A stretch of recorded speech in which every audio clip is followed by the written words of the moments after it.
Muito frio, não?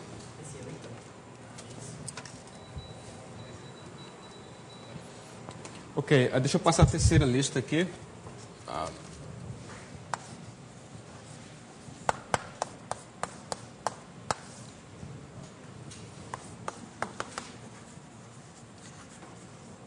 Entregar dia 2 de maio, né? Uma quarta. Pelo menos eu acho que é.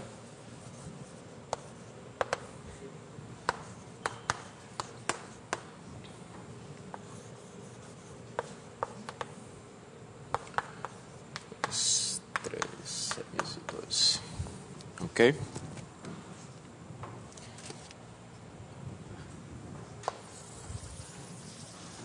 Ok. Então hoje vou colocar aqui uma pergunta concreta. Eu falei que eventualmente a gente vai começar a relacionar a geometria com topologia. E aí o objetivo da aula de hoje, pelo menos de parte dela, vai ser responder essa pergunta. Então a pergunta é a seguinte: se você tem uma esfera de dimensão 2, né? Isso aqui pode assumir várias formas geométricas, né? Você pode colocar várias métricas riemannianas diferentes numa esfera de dimensão 2, mas a gente sabe que qualquer que seja a métrica, a gente tem o teorema de Gauss-Bonnet, que diz que a integral da curvatura de Gauss sobre a superfície tem que ser 2π vezes a característica de Euler, que no caso da esfera isso me dá 4π. Então, o corolário desse teorema é que não é possível colocar uma métrica na esfera S2 de curvatura menor ou igual a zero.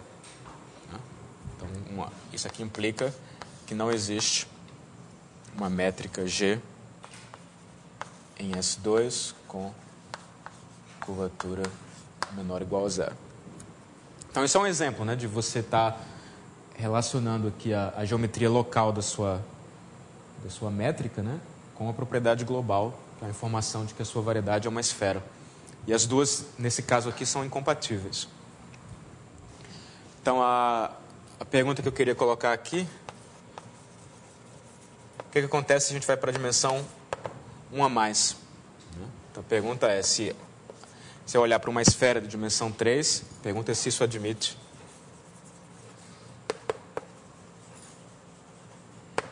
uma métrica com curvatura seccional não positiva. Certo? Isso aqui. Pergunta. Ok? Então, essa é a pergunta que a gente quer responder aqui na aula de hoje, né? Então, agora o problema é que a gente vai para uma dimensão a mais, a gente não tem mais o teorema de Gauss-Bonnet. Então, a gente precisa de outras técnicas para tentar responder essa pergunta. Mas é claro que a gente conhece a curvatura de pelo menos uma métrica riemanniana na esfera. Se eu colocar a métrica canônica, né, que é a que vem de raio 1, por exemplo, ou de raio R, digamos, a gente já viu que a curvatura seccional de qualquer plano é 1 sobre R ao quadrado. Então, ela certamente tem métricas riemannianas com curvatura positiva. Né? Então, a pergunta é se ela admite alguma com curvatura menor ou igual a zero. Repare que essa propriedade aqui é uma propriedade que você teria que checar para todos os planos, né? A curvatura seccional é um objeto associado a planos. Então, está clara a pergunta? Ok, então vamos tentar responder isso na aula de hoje. Então, a ideia é a seguinte: curvatura seccional tem a ver com o quê? Ou seja, se a gente quer usar as técnicas que desenvolvemos até agora, né? Onde, por exemplo, que a curvatura seccional aparece de maneira natural, ou a curvatura de maneira geral, né? De Hit? Não, o Hit é derivado da curvatura, né? Mas eu digo que tipo de objeto geométrico vai fazer aparecer a curvatura naturalmente? Campos de Jacobi, isso. A equação dos campos de Jacobi envolve naturalmente a curvatura, né? Então você tem aqui que a J é um campo, só lembrando aqui que J é um campo de Jacobi, se ele tem essa seguinte propriedade. Vou abreviar, usar essa notação aqui.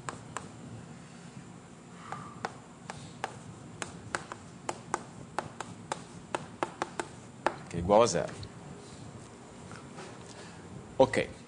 Então a ideia é estudar campos de Jacobi em variedades com curvatura seccional não positiva, certo?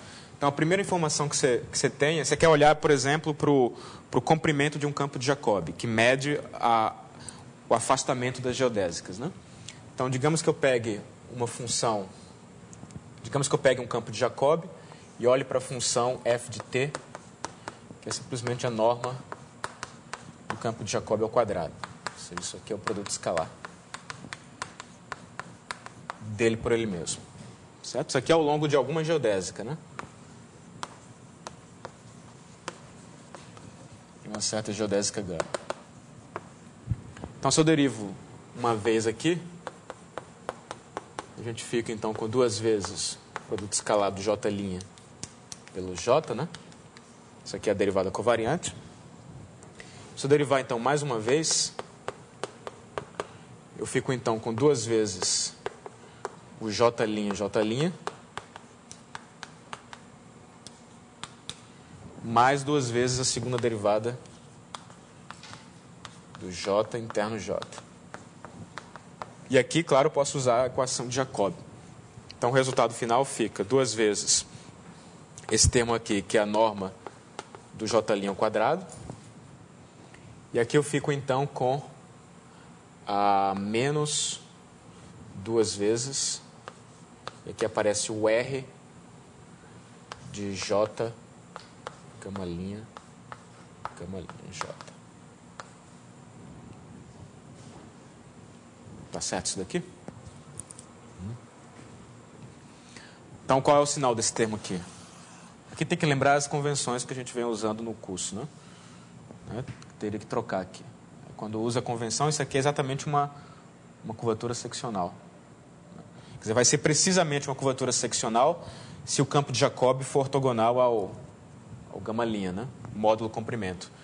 Mas, de qualquer forma, eu sei um sinal para isso daqui. Se eu estou trabalhando com uma variedade curvatura seccional menor ou igual a zero, né? Por causa desse sinal de menos aqui, esse termo vai ser positivo também. E eu vou ter que os dois termos tenham o mesmo sinal. Certo? Curvatura positiva, um luta com o outro, né? Aí não dá para saber, mas negativa a gente consegue dar um sinal. Então, o corolário disso daqui é a seguinte proposição. Se você tem uma variedade riemanniana, eu vou denotar assim. O que eu quero dizer com isso é que a curvatura seccional de qualquer plano é menor ou igual a zero. Tá?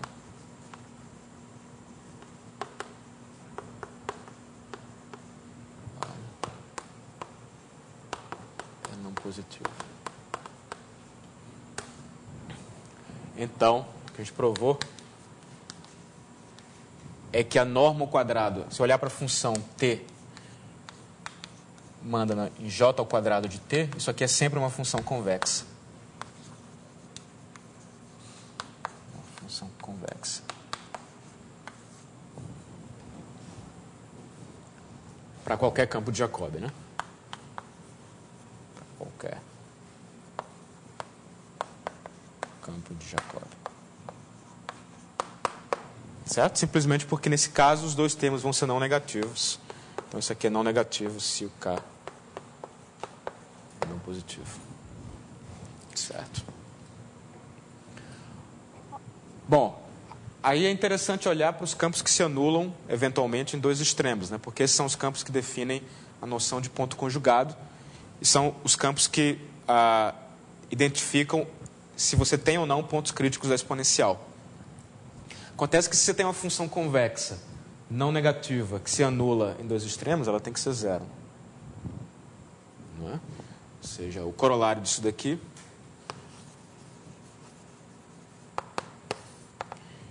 corolário imediato por causa dessa propriedade de funções convexas é que se você tem uma variedade riemanniana com curvatura não positiva, se você fixa um ponto P na variedade, então esse ponto P não tem pontos conjugados. Certo? Então, P não tem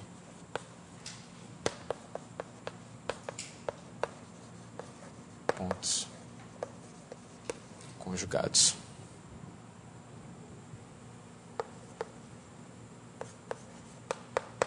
Porque a definição de ponto conjugado era, a prova disso é só observar que se você pega qualquer geodésica que sai de P, para ela aqui num certo tempo, se você tem um campo de Jacobi ao longo dessa geodésica que se anula nos extremos, com J de P igual a zero, P não, desculpa, J de 0 igual a zero, J de L igual a zero, né? Então, essa função convexa, a f de t, né, que é definida assim,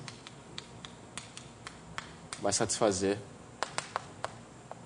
Primeiro, ela é não negativa. Segundo, a segunda derivada é não negativa. E ela se anula nos extremos. A função convexa, se ela se anula aqui no zero, ela teria que fazer uma coisa assim, né? Ficaria negativa, a menos que seja identicamente nulo. Certo? Isso implica que f é nulo, que por sua vez implica que o campo de Jacobi é zero, né? Então acabou a demonstração. Ou seja, não existe nenhum campo não trivial de Jacobi que se anula nos extremos, quaisquer que sejam os extremos, né? Está claro isso? Então, essa é a propriedade de variedade de curvatura não positiva. Você nunca tem pontos de Jacobi. Em particular, eu concluo que, como os pontos conjugados, né, eram exatamente as imagens pela exponencial dos pontos críticos, da exponencial, eu concluo que a exponencial não tem pontos críticos. Ou seja, ela é um difeomorfismo local. Então, uma outra consequência aqui, corolário, se M é uma variedade riemanniana de curvatura não positiva, você fixa um ponto P em M. Digamos agora que a M é completa, só para ter certeza que a exponencial está definida em todo o espaço tangente. Então, a exponencial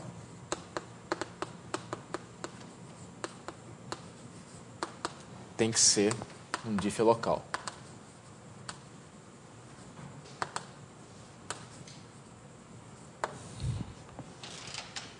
Né? Simplesmente porque se você pega qualquer vetor V aqui, o núcleo da exponencial era exatamente a multiplicidade do ponto conjugado. Então, se você não tem pontos conjugados, você não tem núcleo da exponencial. Para qualquer V, você tem que o núcleo da derivada da exponencial em V é trivial. Para todo V. Então, como as variedades têm a mesma dimensão, isso implica que essa derivada é um isomorfismo linear.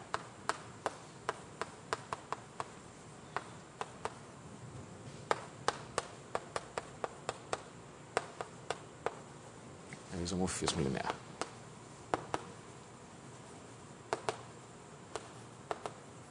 E aí o resto é o teorema da função inversa, né?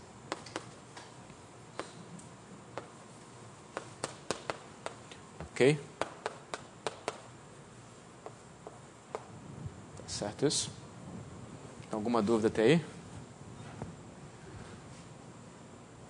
Tá, quando você tem um ponto P em que a exponencial é um difeomorfismo local, você diz que esse ponto é um polo, um nome, você diz que ele é um polo. Então, o que eu estou dizendo é que numa variedade de curvatura não positiva, qualquer ponto é um polo, né? Todos os pontos são polos. Certo? Bom, isso é só uma definição.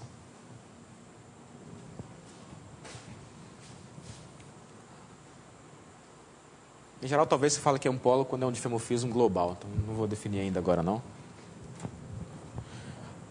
Ok, então está claro até aí? E tudo veio dessa informação aqui, né? Dos campos de Jacobi. Muito bem. Então, a exponencial é um difemorfismo local. Mas o que eu gostaria de mostrar é que ela é algo mais forte, né? Eu gostaria de mostrar que ela é uma aplicação de recobrimento. Nem todo difemorfismo local é uma aplicação de recobrimento, né? E para isso a gente vai usar a seguinte caracterização de aplicações de recobrimento. Se você tem F, um dif local, entre variedades,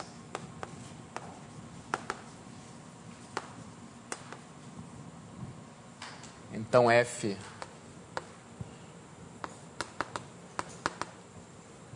é uma aplicação de recobrimento.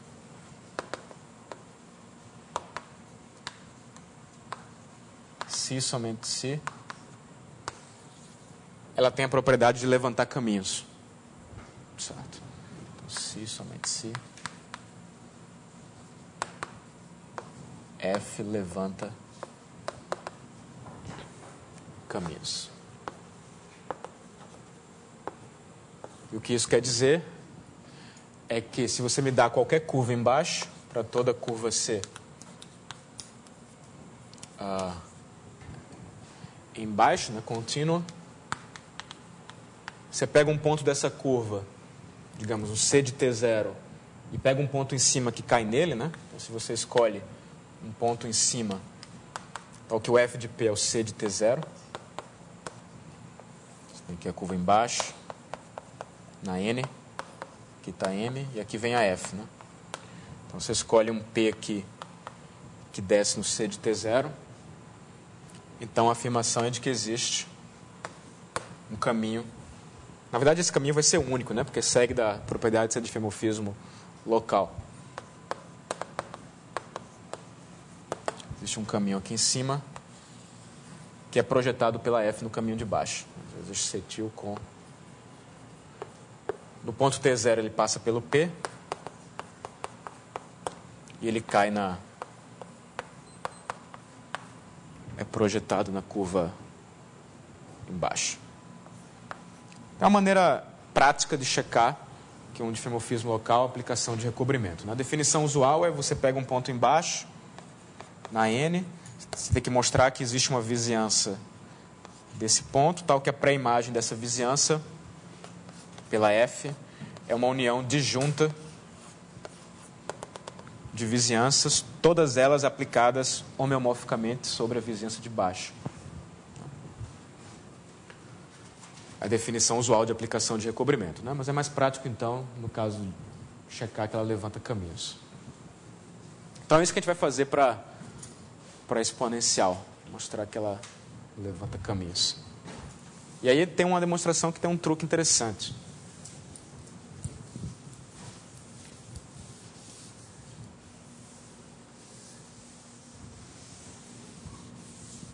Alguma pergunta até aí?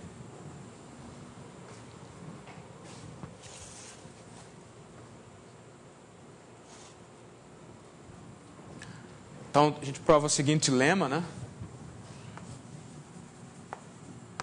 Digamos que eu tenha F, é uma aplicação, vamos colocar assim, tenho duas variedades riemannianas, uma M com uma certa métrica G, e uma N com uma certa métrica H, né? Mesma dimensão aqui. Eu vou pedir que a M seja completa.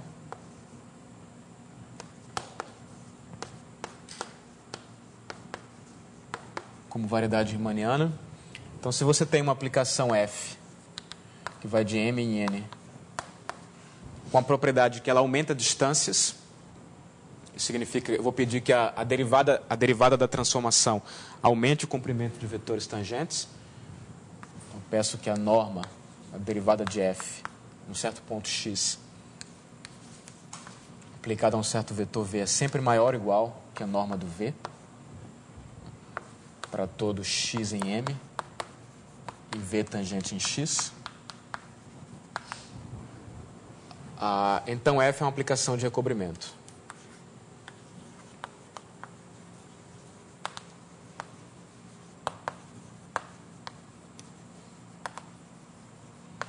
Aqui não precisava ser 1, né? Poderia ser uma constante lambda real aqui. Certo.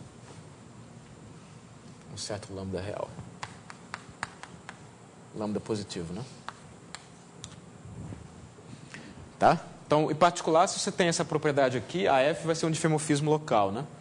Porque a derivada de F aplicada a um vetor não trivial nunca vai ser zero, portanto, ela é injetiva. Então, ela já é um diff local, e o que eu vou mostrar é que ela levanta caminhos. Então, como é que a gente prova isso?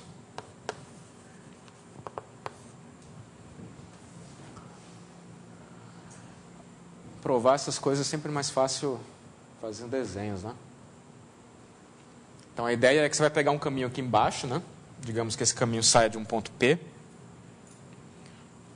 Tá? Então, você pega um caminho embaixo. Vamos colocar ele definido de, bom, sei lá, A a B aqui. Em N. Digamos que o C de A seja um certo ponto P. Eu tenho o meu caminho aqui. Que está na N, né? E aí eu quero levantar esse caminho por F.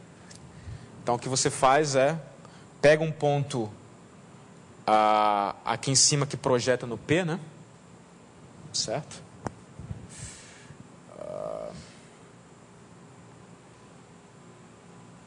Pega um ponto aqui em cima que projeta no P.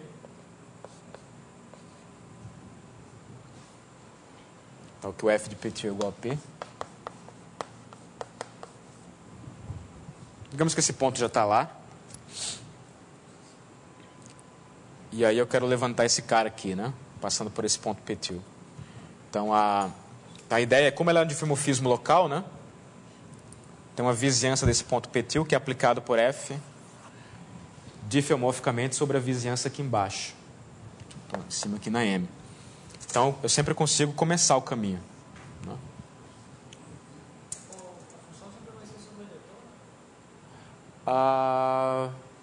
Bom, aqui na propriedade de levantar caminhos, eu estou supondo que existe o ponto, né? Mas sim, eu acho que sim, vai ser sempre sobre a vetora, né? Como é que é isso?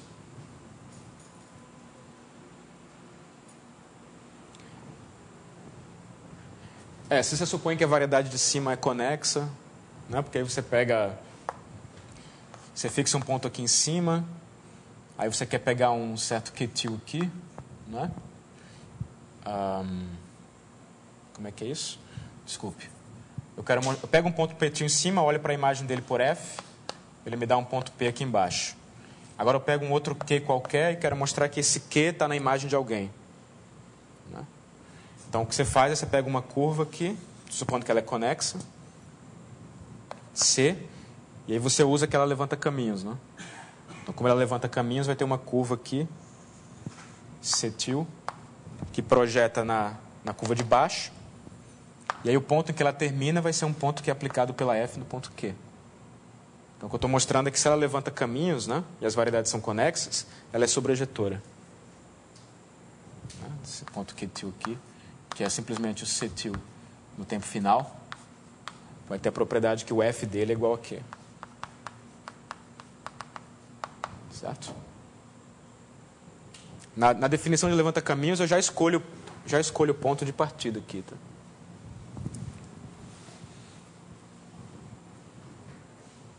Então, toda aplicação de recobrimento é sobrejetora. Né? Ok. Então, você sempre pode começar o caminho. Então, a ideia é tenta levantar até onde puder. Né? Você vai tentar levantar esse cara até onde puder, até o momento em que dá problema. Né? Quando dá problema, você quer mostrar que dá para passar. E aí a ideia é que você vai usar que a variedade é completa para extrair um limite aqui em cima. Então o que você faz é o seguinte. Você supõe que a gente já conseguiu levantar até um certo tempo t, né, partindo de A. Então digamos que existe um levantamento cetil fechado em A e aberto em T, com cetil de A igual a P, né? P tilde, desculpa, que é o ponto em cima. E tal que ele levanta a curva. Então, o F de cetil de T é igual a C de T. Não é? Agora eu pego uma sequência de tempos convergindo aí para o tempo T.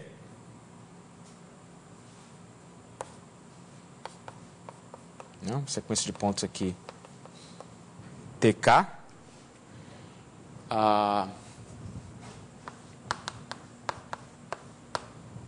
E aí a observação é que a sequência cetil de TK é uma sequência de Cauchy. Só mostrar aqui que o cetil... Deixa eu colocar aqui. Uma afirmação. Eu tenho que usar a hipótese de que ela aumenta distâncias em algum lugar, né? Então a afirmação é que a sequência cetil de TK é a sequência de Cauchy.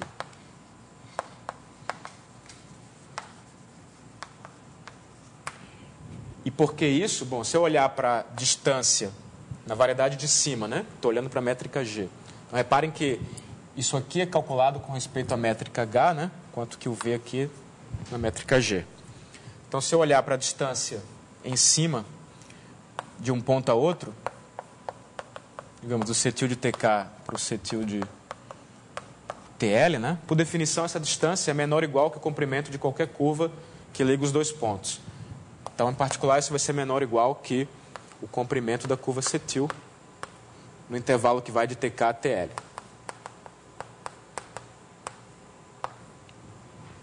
Digamos que eu ordenei para que o TK seja menor que o TL.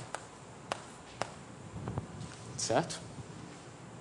Agora, esse comprimento aqui, por definição, né, ele é igual à integral do TK até o TL da norma do vetor velocidade.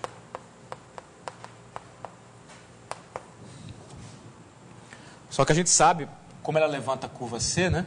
Se eu derivo isso daqui, eu tenho que a derivada da F aplicada ao vetor velocidade da curva em cima é igual ao vetor velocidade da curva embaixo. Então, pela minha propriedade de que a derivada aumenta distâncias, módulo uma constante lambda aqui, né? A gente vai ter então que a norma do... Isso aqui implica aqui... Como é que é? A norma do C' de T é maior ou igual que lambda vezes a norma do C' de T. Certo? E agora fica fácil, porque, por outro lado, só invertendo aqui, passando lambda para lá, né? Eu tenho que esse comprimento aqui vai ser menor ou igual que 1 sobre lambda, o comprimento da curva de baixo.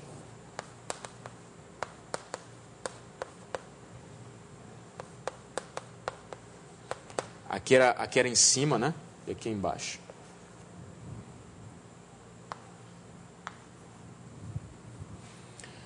Bom, e aqui acabou, né? Porque a curva C era uma curva... Posso supor que a curva é diferenciável, tá? Não tem problema. A curva C é diferenciável por partes.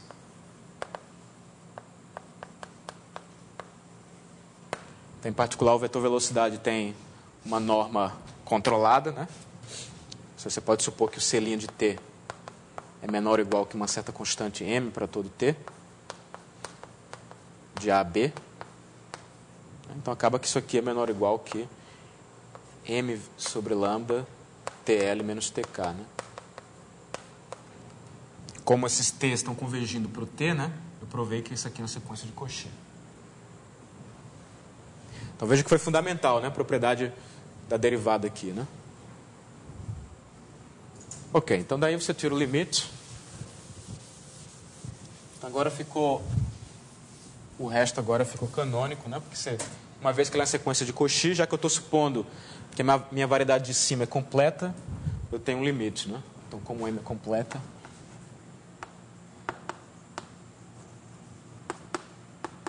Eu sei que vai existir um ponto Q Tal que o Q é o limite daqueles pontos, né? A distância dos...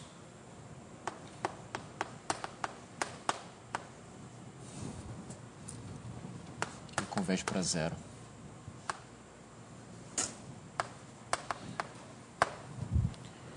Então, o que eu consegui mostrar é que tem um ponto aqui, né?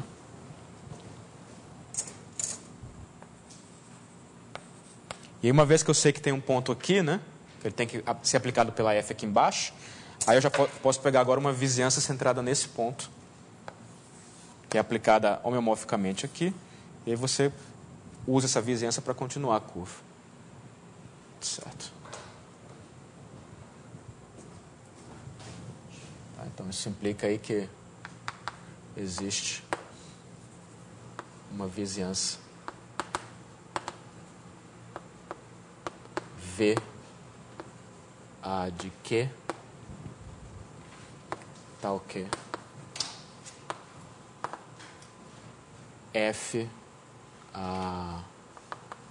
em V, né, é um homeomorfismo.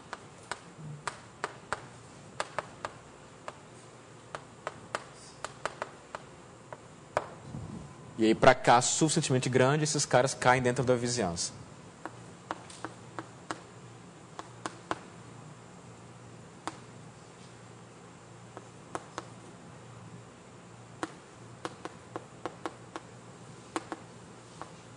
Então, você continua a curva e a conclusão, então, é que vai existir uma cetil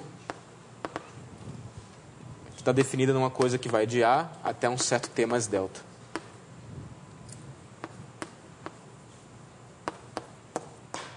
Com as mesmas propriedades ali.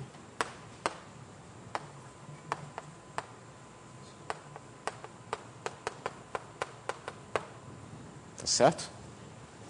Então, se você olhar para o sup dos T's, onde você tem um levantamento, ele é aberto e fechado, né? Então você tem que chegar até o cara final. Okay.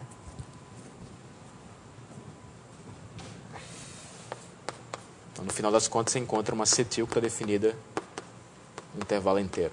Aqui é M, né? É a variedade de cima, né? Aqui também.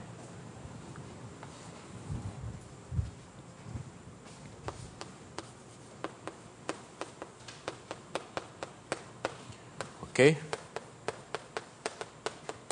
Então, toda aplicação cuja derivada aumenta distâncias, ou pelo menos não diminui por um fator,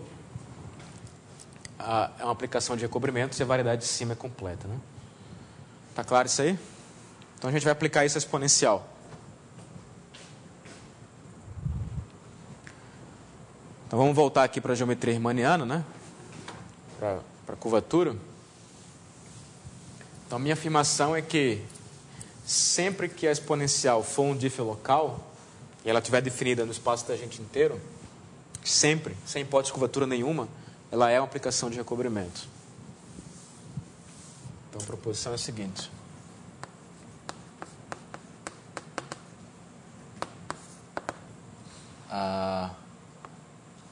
Se, né? A exponencial de P está definida em todo o espaço tangente, ou seja, se a variedade é completa e ela for um diffie local,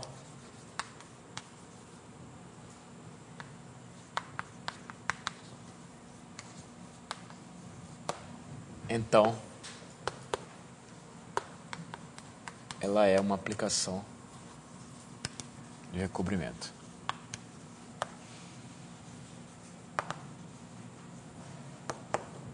Ok?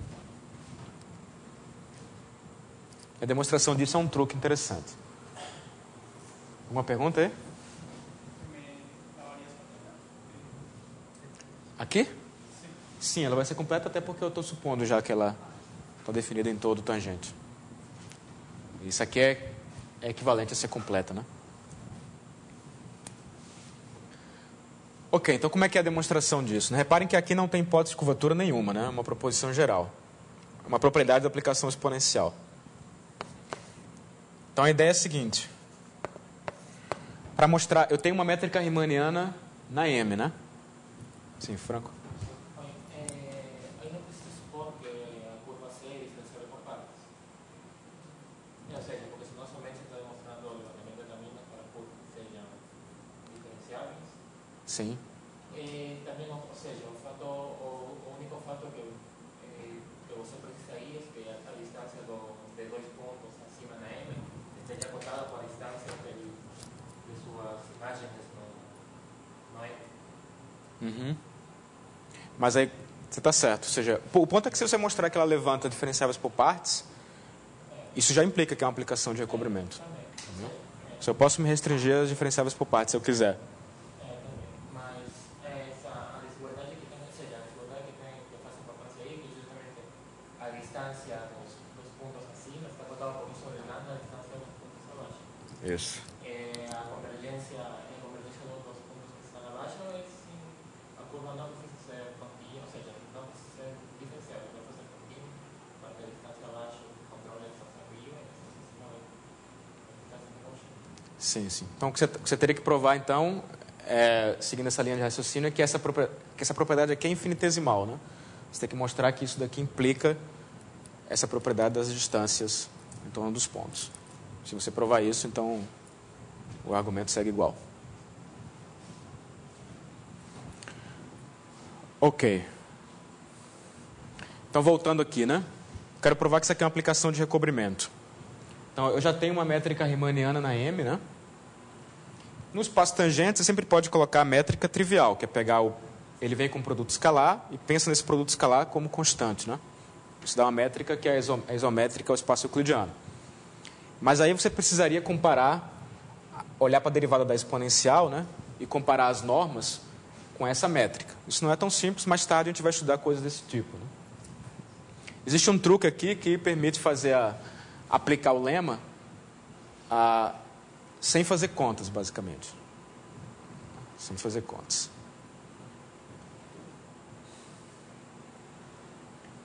A ideia é colocar uma métrica riemanniana no tangente, que tal que aquela propriedade seja automática. Tal que essa propriedade aqui seja automática.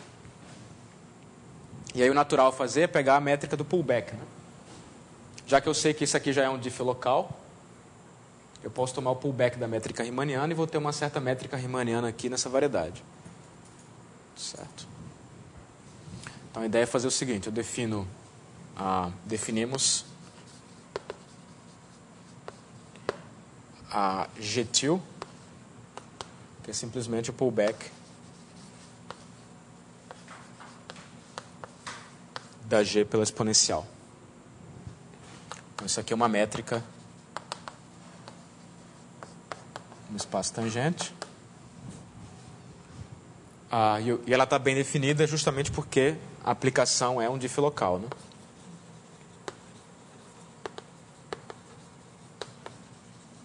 Pois exponencial é um diff local. Lembra que o pullback consiste em pegar dois vetores, aplicar a derivada da função e calcular a métrica embaixo, né? Então, como a derivada aqui é injetiva, né? Isso aqui dá uma métrica riemanniana em cima. Certo? Então, com essa métrica aqui, essa propriedade é automática, porque vale mais forte ainda que esses comprimentos são iguais, né? Então, simplesmente pegando a métrica de cima e fazendo uma cópia dela, pegando a métrica de baixo e fazendo uma cópia dela em cima. Não quero apagar o lema aqui, mas vou pegar aqui embaixo. Mais do que uma imensão, né? Isso aqui é um diff local, né? É um exemplo de imensão, mas é mais forte ainda, porque as dimensões são iguais, né? Das variedades aqui. Certo? No fundo, isso é equivalente a ser uma imensão quando as dimensões são iguais, né?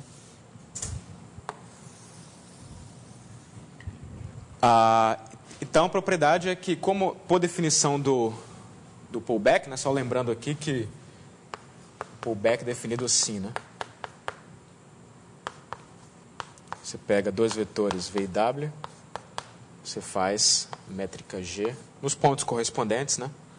A derivada da exponencial.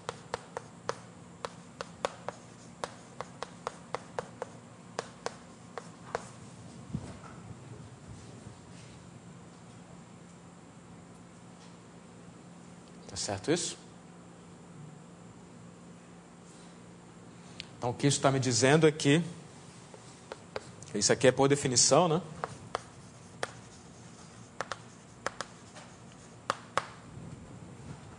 Então, o que isso está me dizendo é que se eu fizer V igual a W, né?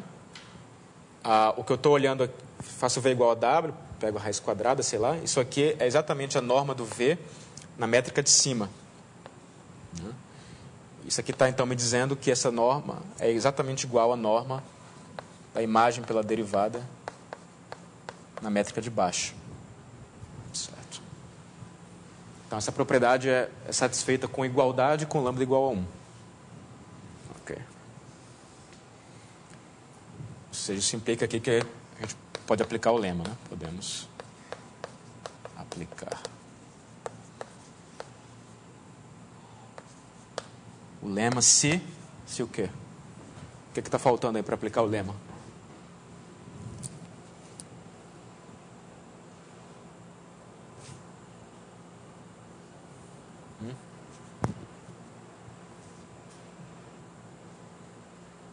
Isso aqui não pode funcionar em geral, né? Porque se funcionasse em geral, eu estaria provando que qualquer diff local é aplicação de recobrimento, né? Vou ter que checar uma coisa aí. O que está faltando de checar?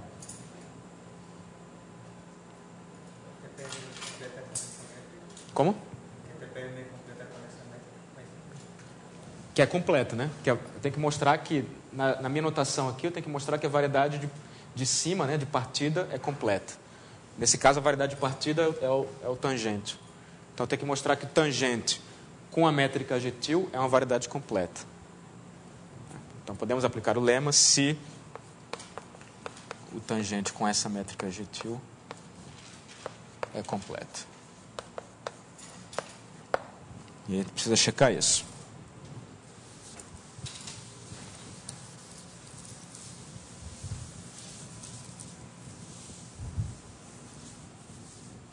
Então, só lembrando aqui, fazer um desenho, né? Você tem aqui o espaço tangente, aqui o exponencial.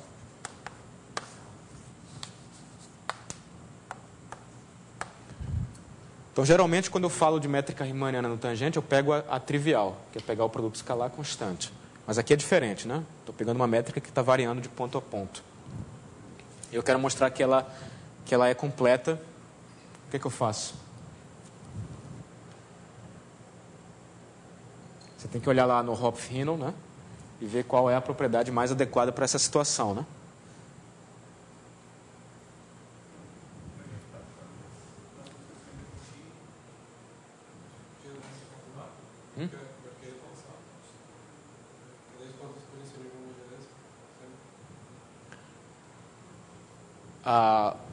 Primeiro, essa propriedade dos dois pontos não implica que é completa, né? Ela é uma consequência. Então, isso aí não dá para usar por causa disso. Você falou geodesicamente... Alguém falou geodesicamente completa aí?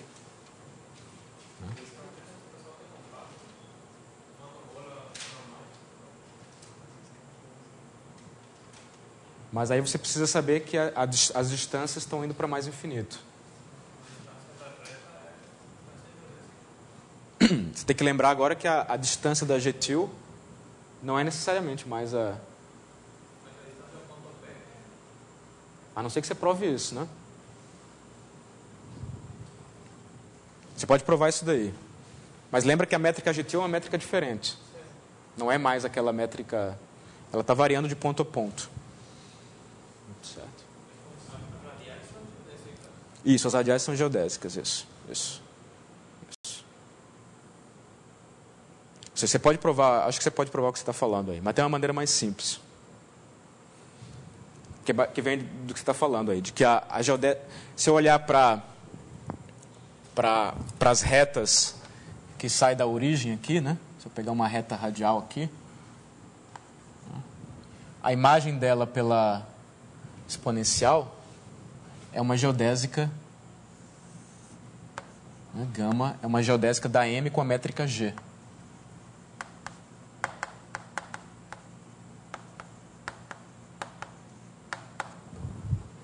Definição. como que eu fiz? Foi só fazer um pullback? Isometrias locais têm a propriedade que elas preservam geodésicas. A geometria é a mesma. Se eu olhar a vizinhança de um ponto aqui, com essa métrica GTIL, né? A geometria aqui é a mesma geometria a vizinhança desse ponto aqui. Então, o corolário é que as retas radiais são geodésicas também da variedade TP de M com a métrica GTIL. Okay. Então, eu provei que tem pelo menos um ponto onde a exponencial está definida para todo T, que é a origem. Né? Isso não significa que uma reta aqui é geodésica. Tá? Assim não. Ela vai ser uma geodésica com a métrica constante, mas não com essa aqui. Então, o corolário aqui dessa observação é de que as retas, quer dizer, as curvas, pega T, manda em T vezes V, né? Onde V é uma direção aqui, fixada, são geodésicas dessa variedade. E aí a gente observou que no teorema de Hopf-Hinel bastava checar essa propriedade num ponto. Então, pelo teorema de Hopf-Hinel, né, a gente conclui que essa variedade é completa.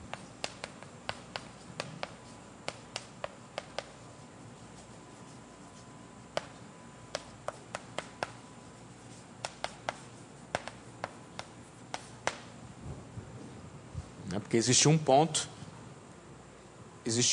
onde a exponencial está definida para todo tangente, que é a origem. Se você olhar para... aqui tem que ter cuidado com a anotação, tá? Porque eu estou falando dessa variedade aqui, né? Sim.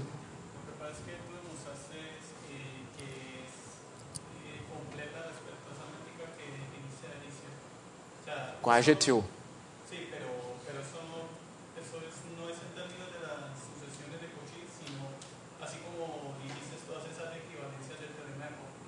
Sim.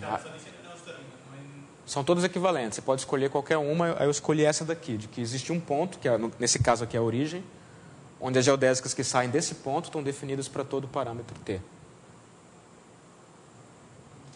Certo? O ponto aqui é a origem, né? Certo.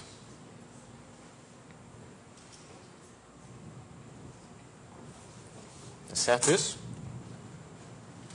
Ou seja, a conclusão é que se eu olhar para... O que eu estou usando aqui é que a exponencial da métrica GTIL está definida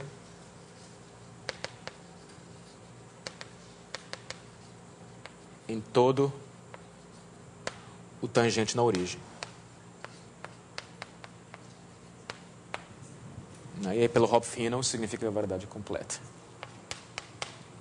Tá, então, esse foi um truque que permite mostrar que sempre que a exponencial for um diff local, ela é automaticamente uma aplicação de recobrimento. Tá certo isso?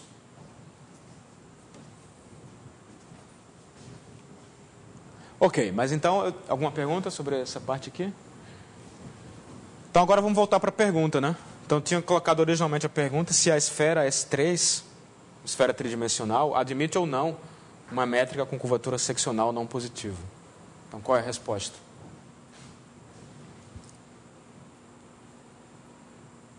Tem que saber só um pouquinho de topologia para responder isso, né? Não, né? Porque é simplesmente conexa. E toda vez que você tem uma variedade simplesmente conexa em uma aplicação de recobrimento, ela teria que ser um diffeomorfismo. Mas o tangente da esfera, que é o R3, não é diffeomorfo ao S3, né? Então a resposta é não. Posso apagar aqui já, né?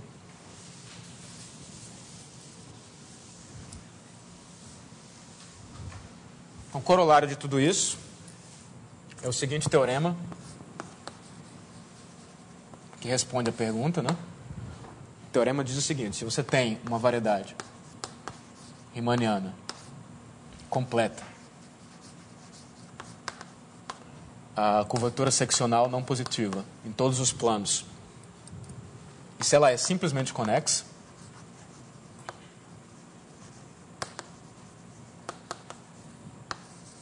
ou seja, o grupo fundamental é trivial, né? Toda curva fechada é homotópica a uma curva trivial. Então, M é diffeomorfo a Rn. Certo? E mais ainda, né? A gente pode dar o diffeomorfismo. O diffeomorfismo é a aplicação exponencial.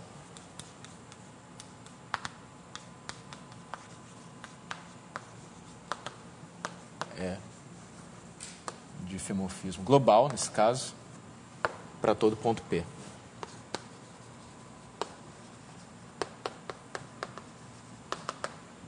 Certo? Então, aqui o ponto aqui é que o espaço tangente é um espaço vetorial, né? Então, isso aqui é, como variedade, é diffeomorfo ao Rn. Certo? Então, a resposta aqui para a pergunta que eu tinha começado a aula é não, né? Não. Pois S3 já é simplesmente conexo.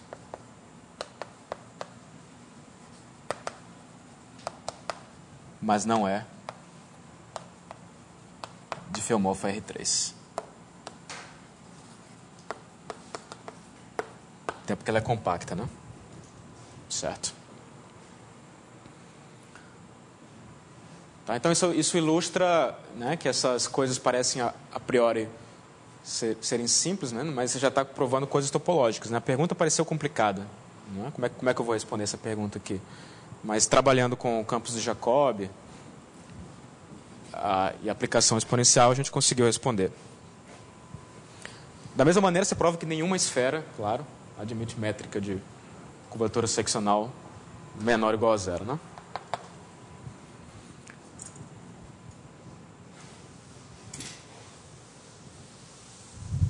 Ok. Então, esse é o primeiro exemplo do curso de relação entre geometria e a topologia da variedade.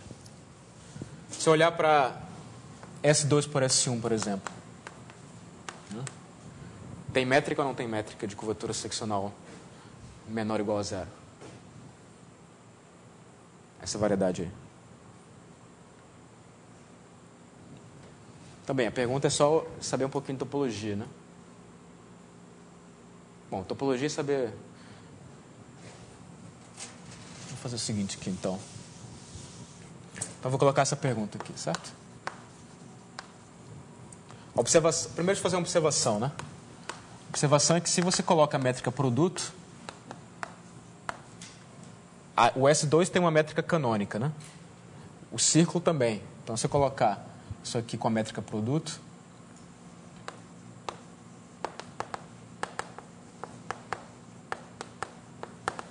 onde eu estou pegando as métricas canônicas, né? Pegando uma esfera de raio 1, fazendo o produto pelo círculo aqui, né?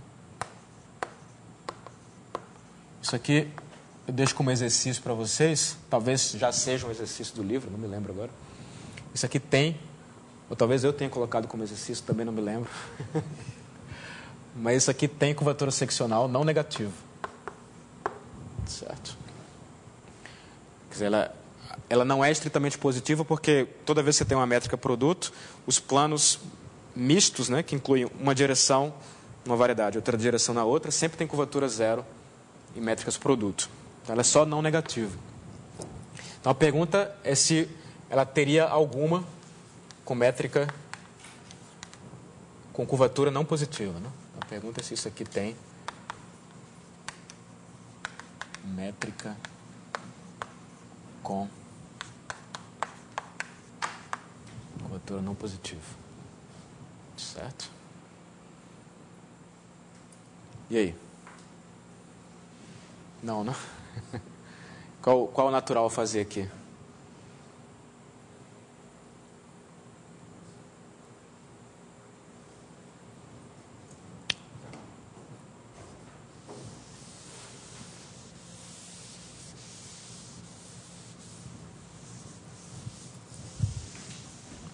Deixa eu provar uma proposição aqui que vai ajudar a pensar nessa pergunta, a proposição é a seguinte. Se você tem duas variedades riemannianas, mesma dimensão, se você sabe que e você tem uma F entre as duas, que é uma isometria local,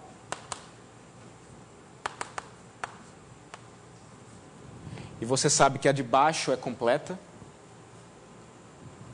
que a N é completa, né?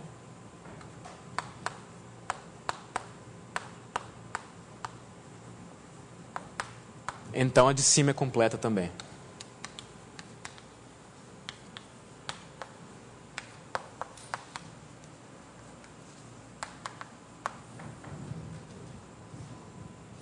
Tá certo isso aí? Não tá certo isso não, né? O que eu quero dizer aí? Acho que eu tenho que colocar uma hipótese, né? Qual a hipótese que eu coloco aí para que isso fique certo? Acho que tem que ser sobrejetiva, né? Oi? Sim.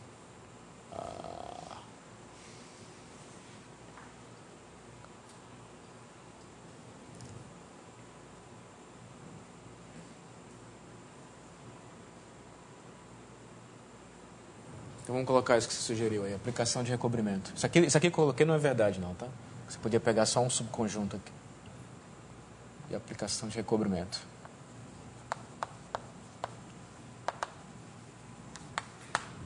Ok, agora está certo. Então a de cima tem que ser completa também. Né? Qual a demonstração?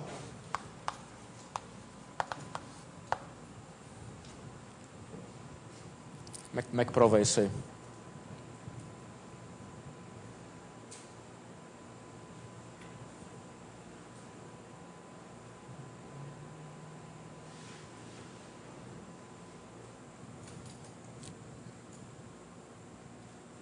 Tem várias equivalências, né? Você escolhe uma.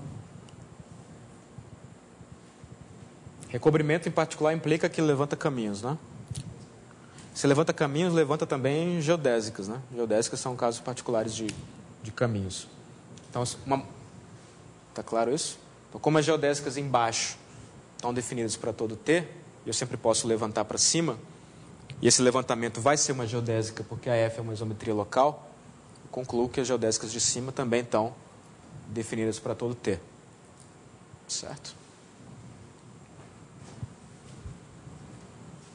Tá certo isso? O que querem que eu escreva aqui? O que eu tenho que escrever aqui?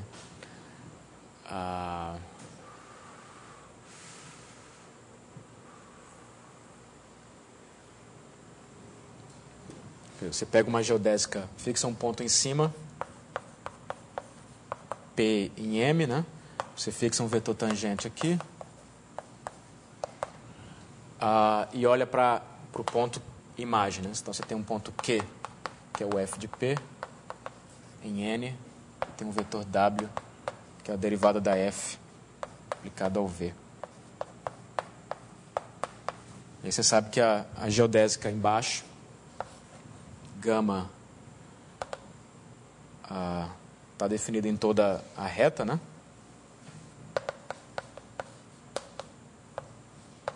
A geodésica com gama de zero igual a Q, gama linha de zero igual a W. E você sabe que, porque é completa, né? E aí você levanta, então você sabe que existe um levantamento, que também vai estar definido na reta inteira, com F composto com gama til igual a gama. E por causa dessa propriedade aqui, o gama til, assim, você quer que o gama til saia de P, por causa dessa propriedade aqui, ele tem que sair com velocidade V, né? Mas aí você observa que a gama til é geodésica de M, pois a F é isometria local.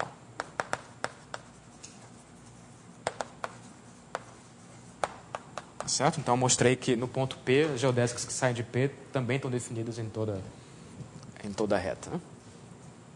Ok, então sempre que você tiver uma variedade, uma maneira de fazer isso, você tem uma variedade aqui embaixo, né? Aí tem uma aplicação de recobrimento. Se a variedade de baixo for completa, o pullback é sempre completo. Essa é a moral da história. Né? Poderia definir o G como sendo o pullback pela F do H. Né? Então, se a H for completa, quando eu tomo pullback, isso aqui vai ser completo também. Assumindo que a F é uma aplicação de recobrimento. Então, agora a gente volta para essa pergunta. O que é que a gente faz, então?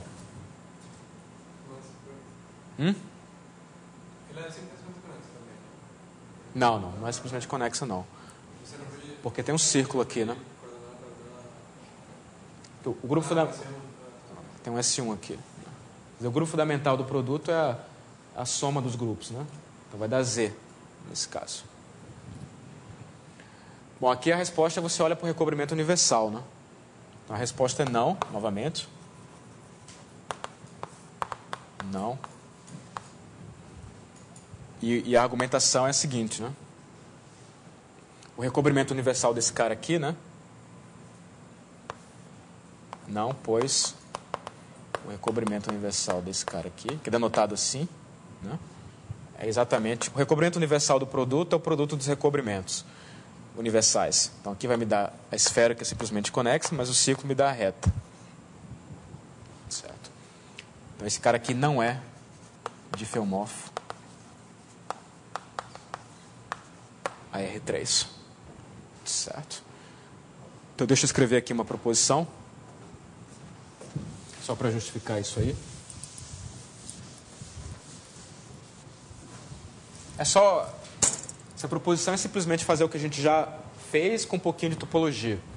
Então, o corolário daquele teorema é o seguinte. Se você tem uma variedade completa com curvatura menor ou igual a zero, né? E você olha para o recobrimento universal,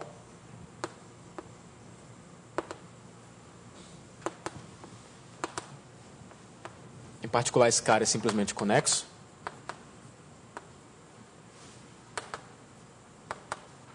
então o recobrimento universal é difeomorfo ao Rn.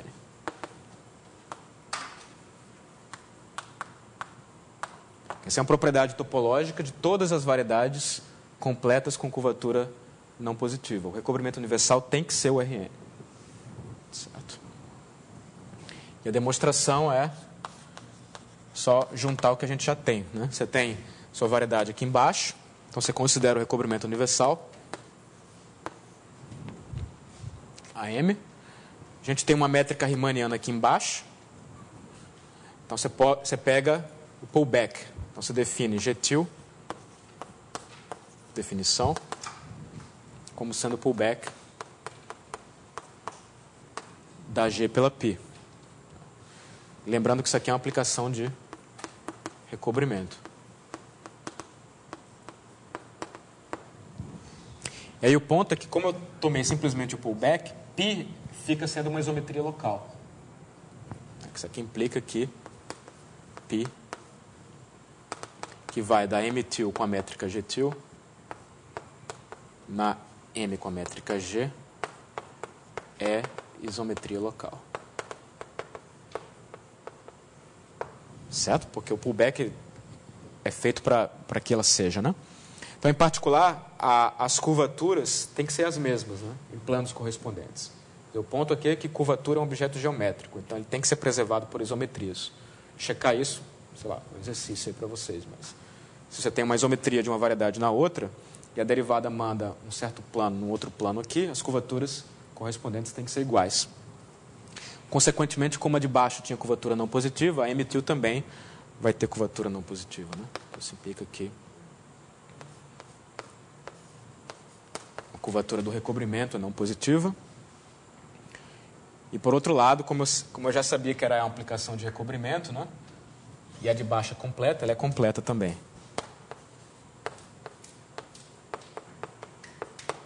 Então, o teorema de Olha, eu não dei nome, né?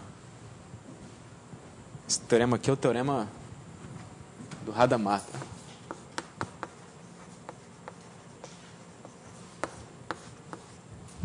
Teorema de Hadamard. Então, pelo teorema de Hadamard, a metil tem que ser de Fellmorpha ou Rn. Certo.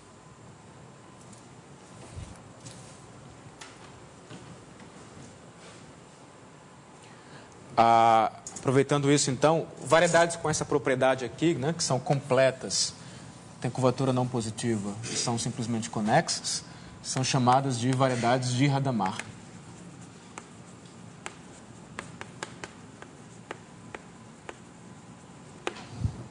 Certo? São variedades com essa propriedade. Então, alguma pergunta sobre isso aqui?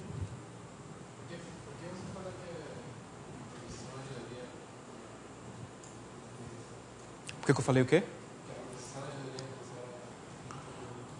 Porque faltava só observar que quando você levanta, a métrica fica completa, né? Porque para aplicar o teorema de Hadamard, eu preciso que ela seja completa. Certo.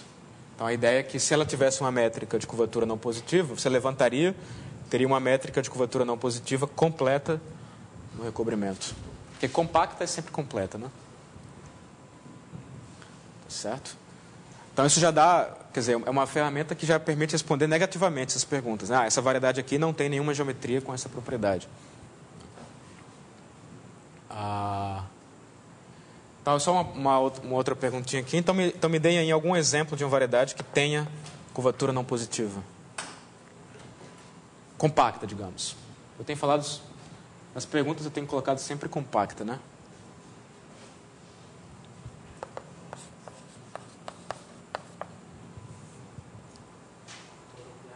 Toro plano, por exemplo. É meio trivial, mas é que a gente consegue aí, né? Mas é essa que eu queria que vocês dissessem mesmo. Você coloca a métrica com a métrica produto. Esse cara aqui vai ter curvatura identicamente igual a zero em todos os planos. Conseguir exemplos em que a curvatura é estritamente negativa é muito mais difícil. Certo? Exemplos compactos. Hã? Essa ideia admite estritamente negativa? Não admite, a gente vai demonstrar isso no curso também. Certo. Mas não dá para fazer agora, né? Tem que trabalhar mais um pouquinho. Ok, então alguns exemplos aí.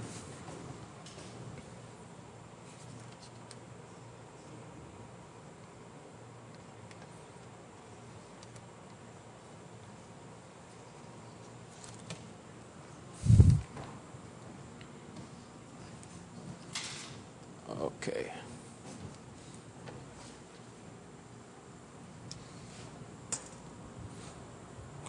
Então isso é o que se chama de obstrução, tá? Existe um termo para esse tipo de teorema, né? O tipo de corolário, que é o que se chama de, na linguagem dos geômetras, uma obstrução topológica.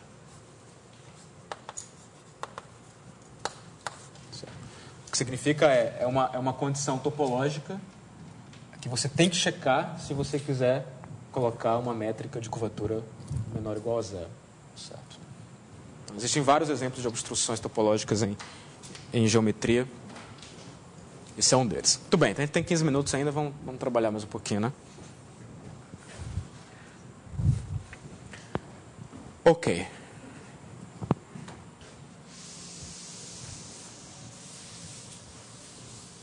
Então, uma pergunta natural é saber se a curvatura determina a métrica de alguma forma. Certo? Uma outra pergunta natural, né? E eu vou imaginar o seguinte, eu quero mostrar que num certo contexto, ela sim determina a métrica, mas eu tenho que escrever o contexto de maneira precisa. E o contexto é o seguinte, deixa eu escrever aqui o teorema.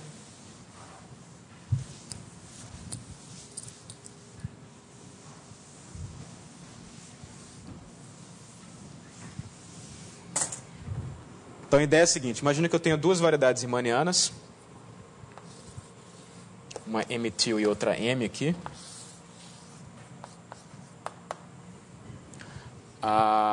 E aí eu tenho a seguinte situação. Eu pego um ponto aqui P em M-til, tomo uma geodésica, gama, P-til, gama-til. Aqui não tem aplicação ainda. São duas variedades separadas. Mesmas dimensões.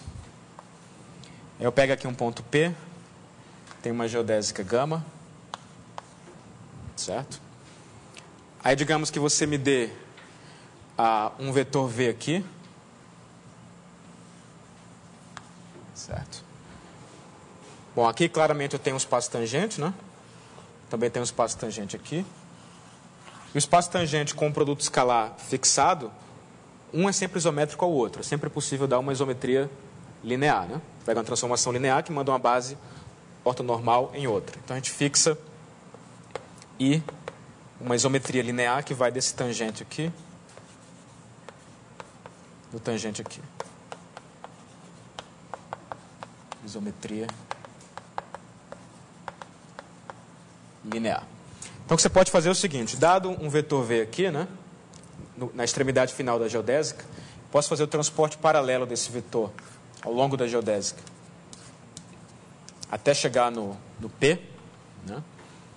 Aí ele vai ficar agora tangente ao P. Então trago ele para cá, para o tangente no P-til, pela minha isometria, certo? Vou ter um certo vetor aqui. E aí eu faço o transporte paralelo de novo. E chego num vetor V-til aqui. Então a maneira de trazer um vetor V aqui para cá, certo? Digamos que essas geodésicas estão normalizadas, né? Ou seja, o gama linha de 0 é igual a norma dos dois é igual a 1. Eu estou fazendo isso no mesmo tempo t, tá? No mesmo tempo t.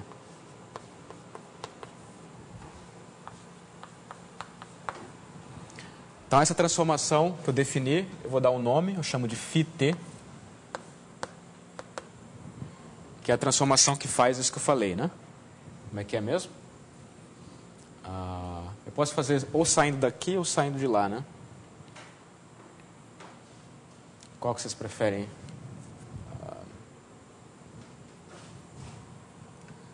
Então, φt, ela vai, digamos...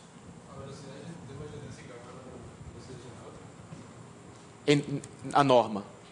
Estou supondo que as duas estão normalizadas por comprimento de arco. Não, mas estou falando da isometria. Aqui? Sim. A velocidade de uma geodésica fica menor? Ah, sim, isso isso. Importante, isso. Então, eu tenho que o I manda o gama-til linha de 0 no gama linha de 0. É a situação mais comparável possível, né?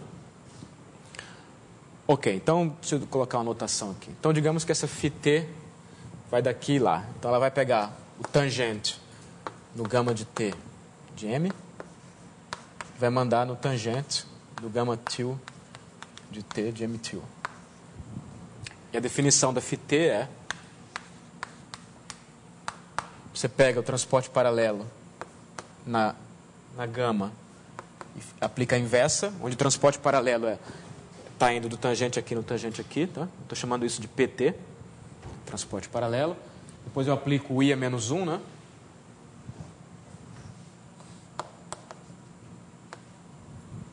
E depois aplico o PT de novo, da variedade M-til. Então tem essas transformações lineares, né? φt sempre é uma composição de transformações lineares. E aí o teorema é o seguinte, isso aqui é o teorema do Cartan.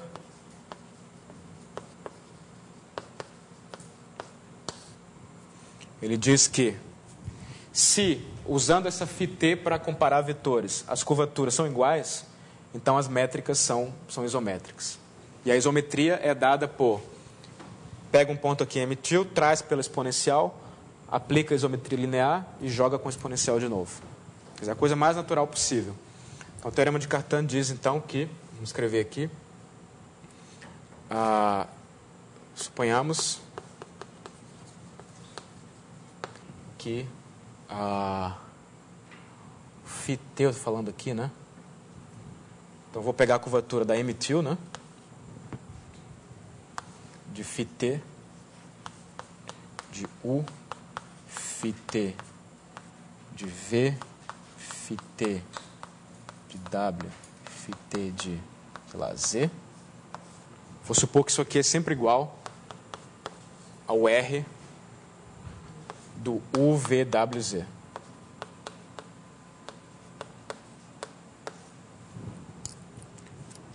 Onde isso vale para todos os pontos, todos os vetores U, V, W, Z. Tangentes aqui a geodésica gama no ponto gama de T. E eu quero que isso valha para todo valor de T menor que uma certa constante, ou seja, que valha numa certa vizinhança. Então, eu estou imaginando que eu estou trabalhando numa vizinhança normal, né? Então, pega aqui uma bola de raio epsilon normal. E eu quero que isso funcione, então, para toda geodésica, para todo T com valor absoluto menor que epsilon e toda geodésica gama. Geodésica saindo de P. Essa é a minha hipótese. A minha hipótese é que, com essa maneira natural de identificar vetores, estou supondo que as curvaturas dão o mesmo resultado. Ao longo de todas as geodésicas radiais, né? E ao longo de todo o parâmetro até uma distância epsilon. Então, vou colocar aqui.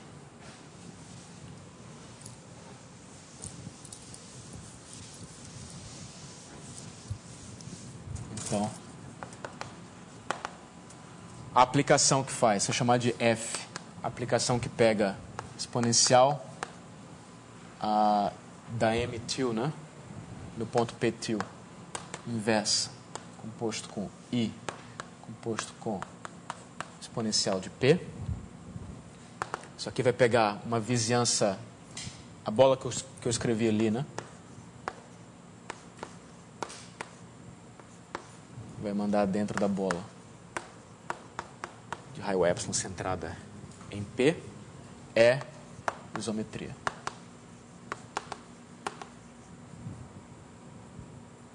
Certo.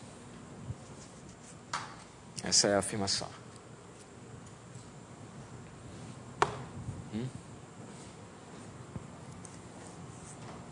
Aqui com uma bola normal, ela tem que ser uma... deixa eu colocar local aqui, só para... Poderia não ser normal lá na direita. Isso aqui é a isometria local, tá? Ou seja, o que eu quero mostrar é que a derivada da F preserva o produto escalar, né?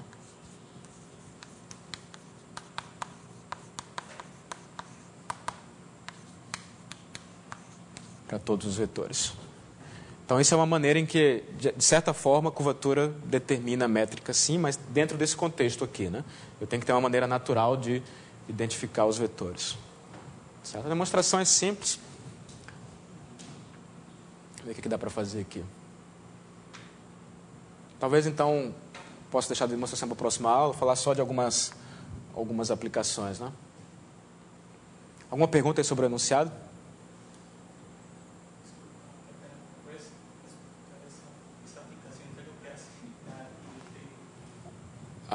O PT é o...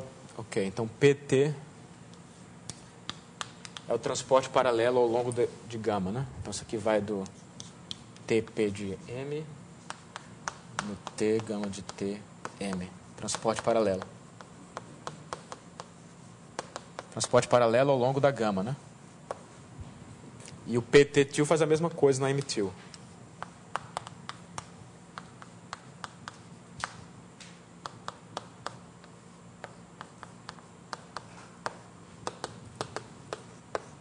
Ok. São os transportes paralelos. Bom, uma aplicação desse resultado aqui, talvez eu vou deixar como exercício. Checar o seguinte, pega a seguinte métrica riemanniana, você olha para... como é que eu escrevo isso? O Rn mais, isso aqui é simplesmente o conjunto dos vetores com a última coordenada positiva.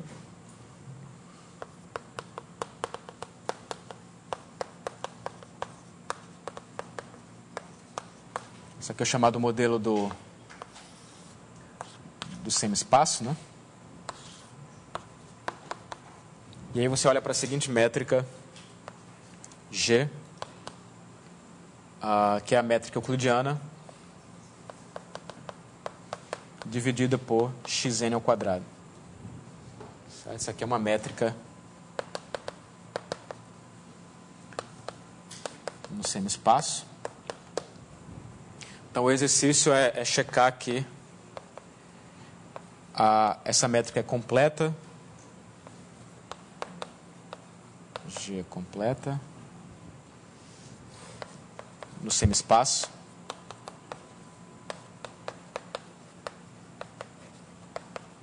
E que as curvaturas são sempre iguais a -1. Toda curvatura seccional é igual a -1 para essa métrica aqui. Então esse é o chamado espaço hiperbólico. A gente denota assim, então.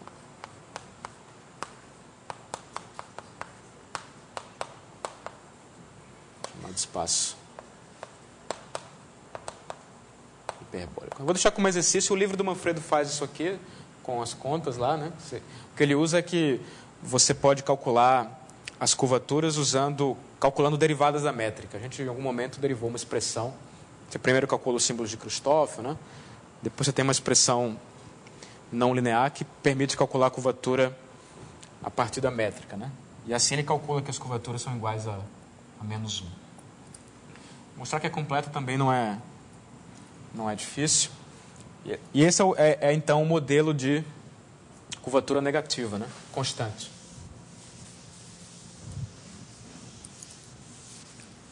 Então, a ideia é que a gente tem agora 3 modelos para trabalhar. A gente tem o modelo da esfera, com a métrica aqui que faz curvatura ser igual a 1. A gente tem o modelo do Rn, que é a métrica esférica, né? Aqui é tudo métrica canônica, tá? Com curvatura 0. E temos o modelo do espaço hiperbólico, com essa métrica aqui.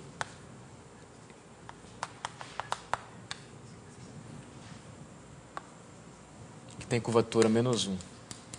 Todos eles são completos, né? E aí, o que eu queria, então, é interpretar o teorema de Cartan. O que é que o teorema de Cartan implica para esses espaços? Porque uma pergunta que vocês podem fazer é: tudo bem, tem esse teorema aqui, né? Que diz que você consegue construir uma isometria, mas em que situações você vai poder checar uma hipótese dessas, né? Parece uma hipótese bem forte. Certo? Aqui está uma situação, quando você sabe que os dois espaços têm curvatura seccional constante e a curvatura é a mesma. Se você tem que, olhando ali para... Ou seja, a pergunta que eu gostaria de responder é a seguinte: eu tenho esses 3 modelos, né? Então a pergunta seria se existe algum outro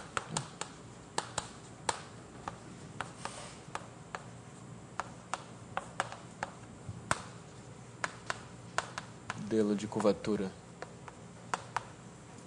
seccional constante.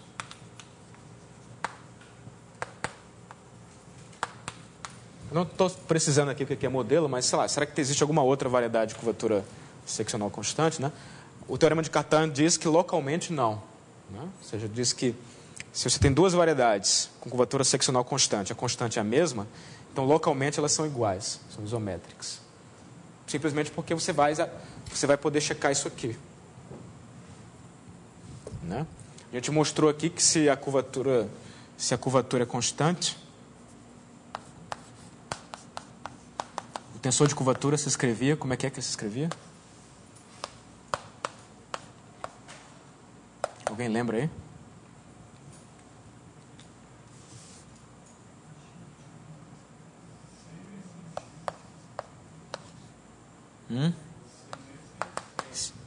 Tem uma combinação aqui certa, né? Eu sei módulo sinal. Tá bom.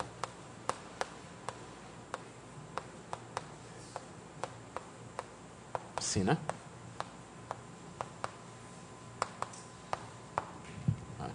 Então, qualquer geometria de curvatura constante, o tensor de curvatura é dado por essa fórmula.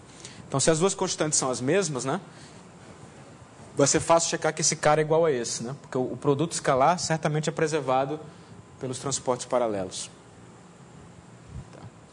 Então, o teorema de Cartan diz que, um corolário do teorema de Cartan, diz que se você tem duas variedades,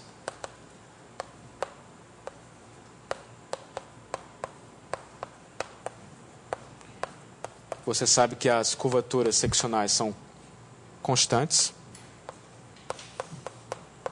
em todo o plano, e a constante é a mesma, então essas variedades são localmente isométricas. Mas mais ainda, né? Eu não especifiquei aqui qual é a isometria linear que você vai usar para identificar o TP de M ou o TP de M2. Existem várias, né? Você me dá uma base ortonormal aqui e outra base ortonormal aqui, eu posso mandar essa base nessa base e eu tenho uma isometria linear. Certo? Então, o teorema de Cartan diz que você consegue isometrias locais e, mais ainda, você pode fazer com que a base vá em qualquer base que você quiser. Ou seja, um espaço de curvatura constante, a moral da história é que ele é o mesmo se você olhar em todas as possíveis direções, né? Ou seja, dado um ponto P em M, um ponto P-til em M-til. Se você me dá uma base ortonormal em M e outra em M-til,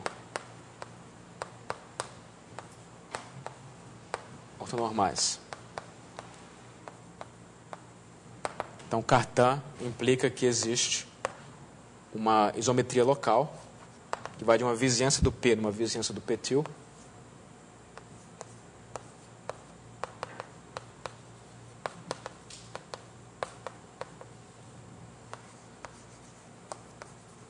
que manda o P no P-til e manda o EI no EI-til.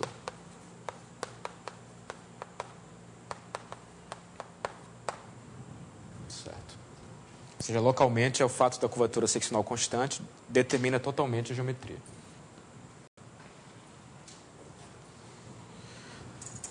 Tá bom, então na próxima aula eu vou provar esse teorema aqui.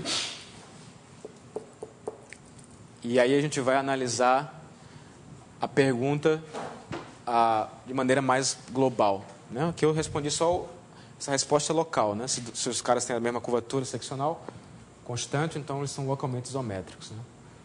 Mas você pode também estudar o problema global de saber se tem outras variedades. Ok?